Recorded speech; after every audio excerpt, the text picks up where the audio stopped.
I found that nothing in life is worthwhile unless you take risks. Nothing.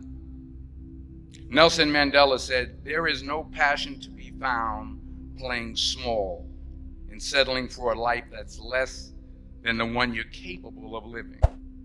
Now, I'm sure in your experiences in school and applying to college and picking your major and deciding what you want to do with life, I'm sure people have told you to make sure you have something to fall back on. Make sure you got something to fall back on, honey. But I never understood that concept, having something to fall back on.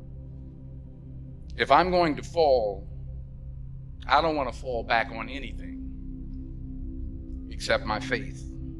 I want to fall forward. I figure at least this way I'll see what I'm going to hit. Fall forward. This is what I mean. Reggie Jackson struck out 2,600 times in his career, the most in the history of baseball. But you don't hear about the strikeouts. People remember the home runs. Fall forward. Thomas Edison conducted 1,000 failed experiments. Did you know that? I didn't know that. Because the 1,001st was the light bulb. Fall forward. Every failed experiment is one step closer to success. You've got to take risks, and I'm sure you've probably heard that before, but I want to talk to you about why that's so important. I got 3 reasons, and then you can pick up your iPhones. First, you will fail at some point in your life. Accept it.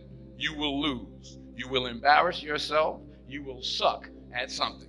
There's no doubt about it. And I know that's probably not a traditional message for a graduation ceremony, but hey, I'm telling you, embrace it because it's inevitable. And I should know. In the acting business, you fail all the time. Early on in my career, I auditioned for a part in a Broadway musical. Perfect role for me, I thought, except for the fact that I can't sing.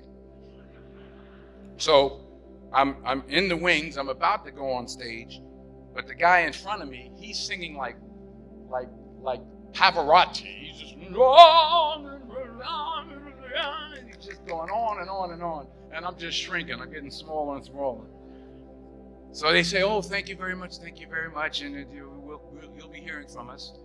So I come out with my little sheet music, and it was just my imagination by the Temptations. That's what I came up with. So I hand it to the accompanist, and she looks at it, looks at me, and looks out at the director, and was like, "All right." So I start, I'm going to sing. I'm like, "It's just my imagination once again, and they're coming away with me." And they're not saying anything, so I'm thinking I'm getting better. So I start getting into it. Running. They say, "Oh, yeah, thank you very much, Mr. Washington. Thank you." So I assumed I didn't get the job. But the next part of the audition, he called me back. The next part of the audition is the acting part of the audition. So I'm like, hey, okay, maybe I can't sing, but I know I can act. So they pair me with this guy, and again, I didn't know about musical theater. And musical theater is big, so they can reach everyone all the way in the back of the stadium. And I'm more from a realistic, naturalistic kind of acting where you actually talk to the person next to you. So I don't know what my line was. My line was, "Well, hand me the cup." And his line was, "Well, I will hand you the cup, my dear. The cup will be there to be handed to you." I said, "Oh, okay." "Well, should I give you the cup back?" "Oh, yes, you should give it back to me because you know that is my cup and it should be given back to me." I didn't get the job. But here's the thing. I didn't quit. I didn't fall back. I walked out of there to prepare for the next audition and the next audition and the next audition. I prayed. I prayed and I prayed. But I continued to fail and fail and fail. But it didn't matter, because you know what? There's an old saying, you hang around the barbershop long enough, sooner or later you're going to get a haircut. So you will catch a break, and I did catch a break. Last year, I did a play called Fences on Broadway. Someone talked about it. Won the Tony Award. And I didn't have to sing, by the way. But here's the kicker. It was at the Court Theater. It was at the same theater that I failed that first audition 30 years prior. The point is, and I'll pick up the pace, the point is, every graduate here today has the training and the talent to succeed.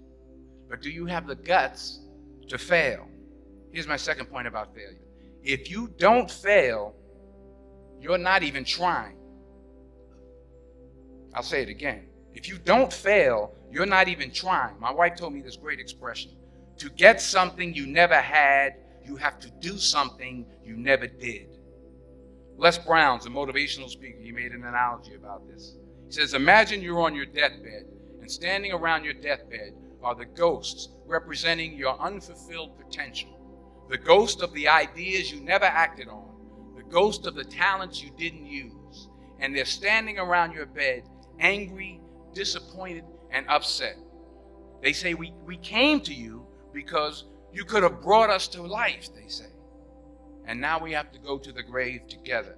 So I ask you today, how many ghosts are going to be around your bed when your time comes? You've invested a lot in your education, and people have invested in you. And let me tell you, the world needs your talents. Man, does it ever.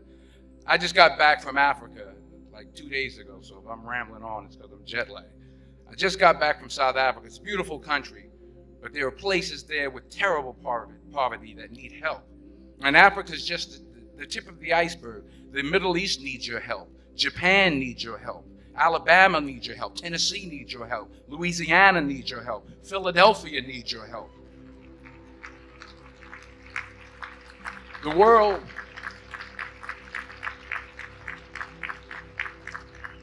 world needs a lot, and we need it from you. We really do. We need it from you young people. I mean, I'm not speaking for the rest of us up here, but I know I'm getting a little grayer. We need it from you, the young people, because remember this. So you got to get out there. You got to give it everything you got, whether it's your time, your talent, your prayers, or your treasures. Because remember this. You will never see a U-Haul behind a hearse.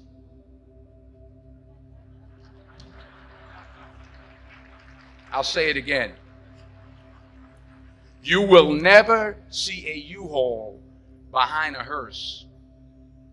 You can't take it with you. The Egyptians tried it, and all they got was robbed. So the question is, what are you going to do with what you have? I'm not talking about how much you have. Some of you are business majors. Some of you are theologians, nurses, sociologists. Some of you have money. Some of you have patience. Some of you have kindness. Some of you have love. Some of you have the gift of long suffering. Whatever it is, whatever your gift is, what are you going to do with what you have? All right, now here's my last point about failure. Sometimes it's the best way to figure out where you're going. Your life will never be a straight path. I began at Fordham University as a pre-med student. I took a course called the cardiac morphogenesis. I still can't say it. Cardiac morphogenesis. I couldn't read it. I couldn't say it. I sure couldn't pass it. So then I decided to go into pre-law, then journalism. And with no academic focus, my grades took off in their own direction. Yeah, down. I was a 1.8 GPA one semester, and the university very politely suggested that it might be better to take some time off. I was 20 years old. I was at my lowest point, And then one day, and I remember the exact day, March 27th, 1975, I was helping my mother in her beauty shop. My mother owned a beauty shop up in Mount Vernon. And there was this older woman who was considered one of the elders in the town. And I didn't know her personally, but I was looking in the mirror, and every time I looked through the mirror, I could see her behind me, and she was staring at me. She just kept looking at me. Every time I looked at her, she kept giving me these strange looks. So she finally took the dryer off her head and she said something I'll never forget. First of all, she said, "Somebody give me a piece of paper. Give me a piece of paper." She said, "Young boy, I have a prophecy, a spiritual prophecy." She said, "You are going to travel the world and speak to millions of people." Now, mind you, I'm 20 years old. I'm flunked out of school. In fact, like a wise ass, I'm thinking to myself, maybe she's got something in that crystal ball about me getting back into school next fall. But maybe she was on to something, because later that summer, while working as a counselor at the YMCA camp in Connecticut, we put on a talent show for the campers. And after the show, another counselor came up to me and asked, "Have you ever thought about acting? You're good at that." So when I got back to Fordham that fall, I got in and I changed my major once again for the last time. And in the years that followed, just as that woman prophesied, I have traveled the world and I have spoken to millions of people through my movies.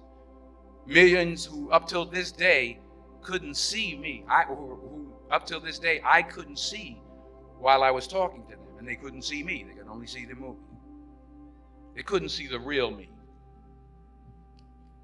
But I see you today, and I'm encouraged by what I see. And I'm strengthened by what I see. And I love what I see.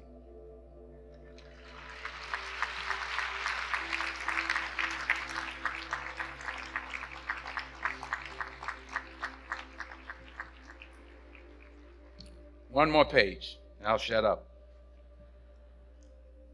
Let me conclude with this one final point, and actually the president kind of brought it up. It has to do with the movie Philadelphia. She stole my material. Many years ago, I did this movie called Philadelphia. We filmed some of the scenes right here on campus.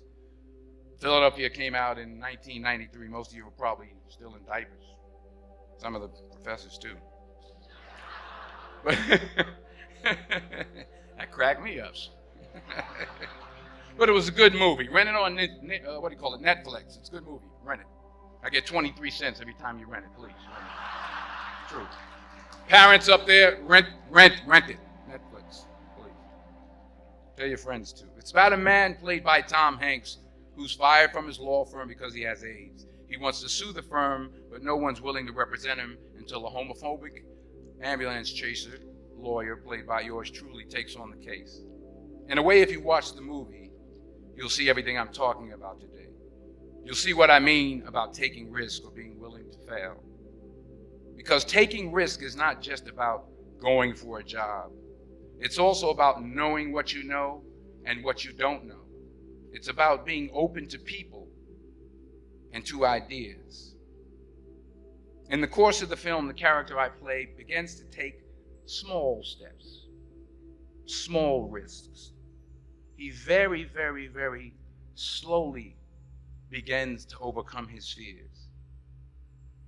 And I feel ultimately his heart becomes flooded with love. And I can't think of a better message as we send you off today. To not only take risks, but to be open to life, to accept new views, and to be open to new opinions.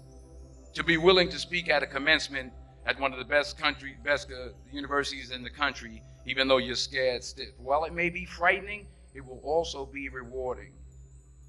Because the chances you take, the people you meet, the people you love, the faith that you have, that's what's going to define you. So members of the class of 2011, this is your mission. When you leave the friendly confines of Philly, never be discouraged. Never hold back.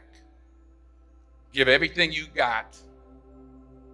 And when you fall throughout life, and maybe even tonight after a few many glasses of champagne, remember this: fall forward.